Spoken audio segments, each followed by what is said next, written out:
Hi 10th standard students, second chapter numbers and sequence ல exercise 2.2 ல second sum பார்க்க போறோம். If m and n are natural numbers, இந்த m n என்ன சொல்லிட்டாங்க, natural numbers ன்னு சொல்லிட்டாங்க. For what values of m, இந்த m க்கு வந்து நம்ம என்ன வேல்யூ கொடுத்தோம்னா, அதாவது ப்ராடக்ட் பண்ணும்போது மல்டிப்ளை பண்ணும்போது எண்ட்ல வந்து 5 ல முடியும் அப்படின்னு கேட்டிருக்காங்க. ஃபர்ஸ்ட் என்னது, m n வந்து நேச்சுரல் நம்பர்ல 1ல ஸ்டார்ட் பண்ணுவோம், 1 2 3 4 5 போயிட்டே இருக்கும். ஃபர்ஸ்ட் வந்து நம்ம ஒன்னொன்னா பாத்துருவோம். அந்த 2n க்கு முத பாருங்க, அப்பதான் உங்களுக்கு புரியும். இப்ப 2 பவர் n, சரியா, 2 பவர் n எடுத்துக்கிட்டீங்கன்னா இந்த n க்கு வந்து நம்ம வேல்யூ 1 கொடுக்கும்போது என்ன கிடைக்கும்? அப்ப 2 பவர் 1னா என்ன கிடைக்கும்? 2 தான் கிடைக்கும். அதே மாதிரி n க்கு வந்து 2 பவர் கொடுக்கும்போது என்ன கிடைக்கும்? 4 கிடைக்கும். n க்கு வந்து 3 பவர் கொடுக்கும்போது என்ன கிடைக்கும்? 8 கிடைக்கும். 4 கொடுக்கும்போது 16 கிடைக்கும். 5 கொடுக்கும்போது என்ன கிடைக்கும்? 32 கிடைக்கும். அதே மாதிரி இப்ப 5 பவர் m எடுத்துக்கோங்க.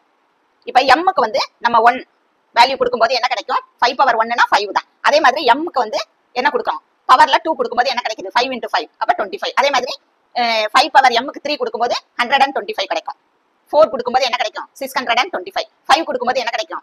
3125. இப்படியே போய்கிட்டே இருக்கும். இதுல பாத்தீங்கன்னா 2n அது எப்படி முடியுது?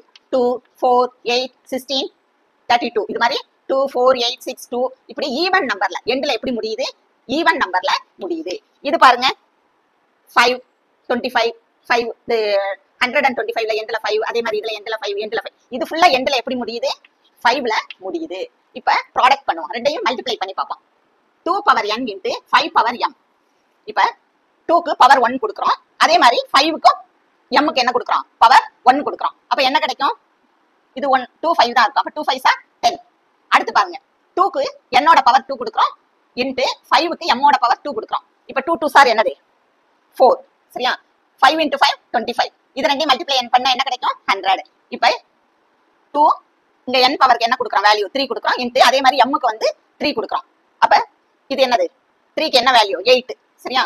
அதே மாதிரி 5 into 5 into 5 125. ரெண்டையும் மல்டிப்ளை பண்ணா என்ன கிடைக்கும்? 1000. இப்போ ஃபார் எக்ஸாம்பிள் இது ஃபுல்லா ஈவன் நம்பரா இருக்கும்போது நீங்க m க்கு வந்து என்ன வேல்யூ கொடுத்தாலும் 0ல தான் முடியும். இன்னொரு ஒரு எடுத்துக்காட்டு இப்ப பாருங்க, 2 இந்த n க்கு என்ன கொடுக்குறேன்? 1. இப்ப இந்த 5 க்கு வந்து m ஓட வேல்யூ என்ன? 2 கொடுக்குறேன். இப்ப என்னது? 2 இன்டு 5 5s are என்னது? 25. ரெண்டையும் மல்டிப்ளை பண்ணா என்ன கிடைக்குது? 50.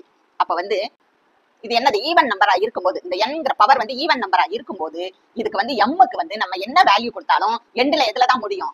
0ல தான் முடியும். 5ல என்ன செய்யாது? முடியாது. இவங்க கேட்டிருக்காங்க m க்கு என்ன வேல்யூ கொடுத்தீங்கன்னா 5ல முடியும்னு. 5ல முடியவே முடியாது. நீங்க ரிசல்ட் எழுதும்போது எப்படி எழுதணும்? Since 2 power n ends in even. இந்த 2 பவர் n வந்து எப்பவுமே அதோட முடிவுல என்ன நம்பர் இருக்கு? ஈவன் நம்பர் இருக்கு பாருங்க, 6 2 இது மாதிரி.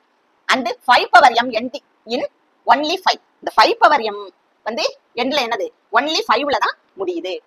இது ரெண்டையும் ப்ராடக்ட்னா என்னப்பா? மல்டிப்ளை. அதாவது 2 power n into 5 power m ரெண்டையும் மல்டிப்ளை பண்ணும்போது will always end in 0. எப்பவுமே எதுல கிடைக்கும்? 0ல தான் கிடைக்கும்.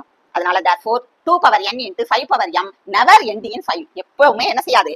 மல்டிப்ளை பண்ணும்போது 5ல முடியாது. இவங்க கேட்டது 5ல முடியுமான்னு கேட்டிருக்காங்க. முடியாது. 0ல தான் என்ன செய்யும்? முடியும். இது ஒரு இம்பார்ட்டன்ட் சம். தேங்க்ஸ் ஃபார் வாட்சிங் ஸ்டூடெண்ட்ஸ்.